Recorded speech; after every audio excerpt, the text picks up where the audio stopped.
Sir ఇది చాలా అన్యాయం సార్. ఇది మెయిన్ అపోజిషన్ పార్టీగా ఉన్నటువంటి బాధ్యతయుతమైనటువంటి పొజిషన్లో ఉండి వారు బాధ్యతయుతంగా ప్రవర్తన చేస్తే బాగుంటుంది. ఇది మంచి పద్ధతి కాదు. నిన్న కూడా మీ ప్రవర్తన వల్ల మా అవకాశం పోగొట్టుకున్నాం. మేము నిన్న మాట్లాడవలసినటువంటి మీరు మీ వల్ల మేము మాట్లాడవలసినటువంటి అప్రాపరేషన్ బిల్ మాట్లాడలేకపోయినాం. గత 10 సంవత్సరాలు ఈ రాష్ట్రాన్ని ఏ రకంగా ధ్వంసం చేసిండ్రో, ఆర్థిక వ్యవస్థను ఏ రకంగా ధ్వంసం చేసిండ్రో చెప్పుకునే అవకాశాన్ని ఇవ్వకుండా మీరు నిన్న మిమ్మల్ని అడ్డుకున్నారు. ఈ రకమైనటువంటి పద్ధతి మంచిది కాదు. ఈ సభ మీకోసం నడుస్తలేదు. ఈ సభ యావత్ తెలంగాణ రాష్ట్రంలో ఉన్నటువంటి ప్రజానికం చూస్తా ఉన్నారు.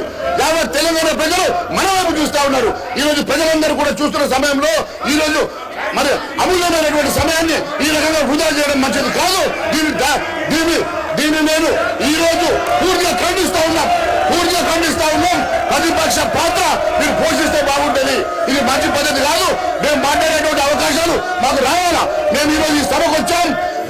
రేపటితోటి చివరి రోజు ఉన్న ఈ 2 రోజులు కూడా ప్రజా సమస్యలు మాట్లాడకుండా ఈ రకంగా అడ్డుకోవడం మంచి పద్ధతి కాదు. మీకేమైనా ఉంటే మీ సీట్లో కూర్చొని మీ హక్కులు అడగండి. మీకేమైనా ఉంటే మీరు మరి మీ స్థలంలో కూర్చొని మీరు మాట్లాడండి తప్ప ఈ రకంగా అడ్డుకోవడం అనేది మంచి పద్ధతి కాదు. దయచేసి మిమ్మల్ని కోరుతా ఉన్నారు, మీరు మీ స్థలానికి వెళ్ళండి. ఈ సభని అడ్డుకోవడం మంచిది కాదు. మీకు ఇష్టం లేకుండా వాకౌట్ చేయండి, కానీ స్టాల్ చేయడం మంచిది కాదని చెప్పి నేను తెలియజేస్తా ఉన్నాను. థ్యాంక్ యూ అధ్యక్ష.